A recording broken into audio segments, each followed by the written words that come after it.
The Giant Who Was Afraid of Butterflies. There used to be a weird old witch who lived at the top of a hill in a creaky old house with 11 black cats and any number of spiders and bats. In the valley below lived a huge giant whose thundering footsteps shook the ground when he walked around.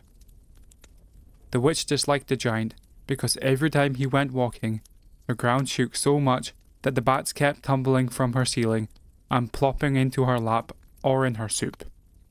Sometimes the witch would become so angry that she would leap onto her broom and streak down the valley to scold the giant. But to the huge giant, the witch looked no bigger than a tiny mosquito buzzing around his head. He never paid much attention to her, and that made her even angrier still. Finally, the witch decided to cast an evil spell on the giant. Far into the night, she stirred her bubbling pot and added witchy things like poison ivy and pig's toes and thistles.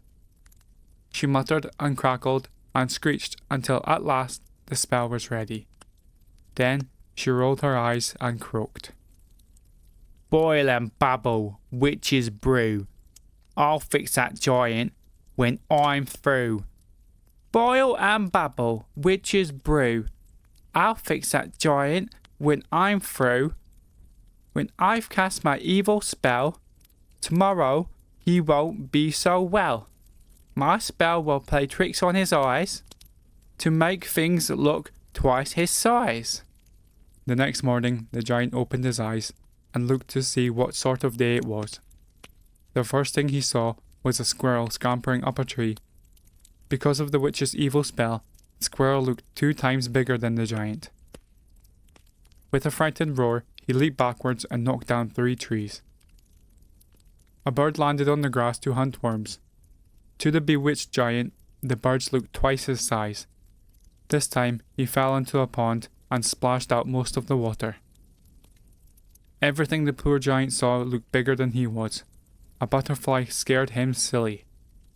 A dragonfly looked strong enough to capture him, and when a fuzzy caterpillar crawled towards him, the giant was so upset that he ran screaming to the far end of the valley. Just then, the weird old witch zoomed overhead, cackling. How do you like my little magic spell? She shrieked. Now perhaps you'll behave yourself and stop stamping around, shaking the ground and disturbing my supper. To the giant, the witch looked huge as she dived around his head. Shaking with fright, he dashed out of his valley and around the side of the hill to hide. It happened that a small village lay on the other side of the hill. A little boy from the village was walking down the road. When the giant saw the boy, he tripped over the farmer's barn and smashed it flat as a dinner plate. "Don't hurt me," he cried. "You're bigger than I am." "That's silly," said the little boy. "I'm only a little boy. You're a great big giant."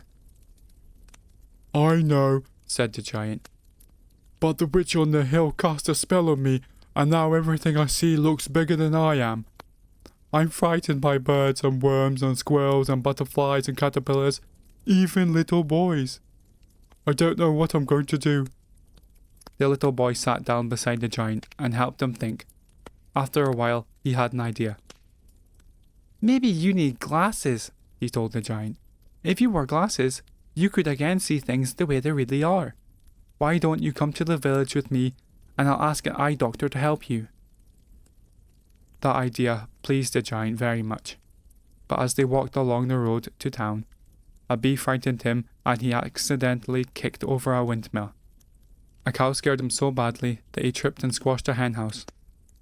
And a puppy frightened him into knocking down several lines of clean clothes. "I think you'd better wait here," the little boy told him. "I'll bring the glasses to you." "All right," said the giant, "but do hurry." And he sat down beside the road and waited. Soon the boy returned carrying a huge pair of glasses. "I hope they fit," he said. "They were the biggest ones I could get." The giant placed the glasses on his nose and squinted through them. The little boy looked tiny, the way the little boy should look to a huge giant. Birds no longer looked like gnats. trees looked no bigger than the grass. The giant smiled a great smile. "You're a good friend," he said to the little boy. "Now let's take a little walk up that hill."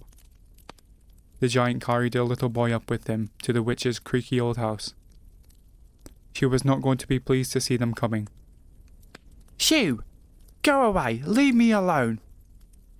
But the giant wasn't frightened anymore. He picked up the witch's flying broom and snapped it between his fingers like a matchstick. With a roar, he chased all 11 cats. Then he let loose all the bats and spiders from the creaky old house. Finally, he snatched up the witch herself. "Are you ready to behave yourself?" he rumbled. "Oh, all right," she snapped. "You win. Put me down, and I'll remove the spell." And she did. After that, the giant and the little boy often took long walks together up and down the valley. The giant's thundering footsteps still made the ground shake, and the weird old witch still sat in her creaky old house on the hill and muttered to herself. But when a bat plopped into her soup, she just helped it out. Never again did she try casting a spell on the little boy's giant friend.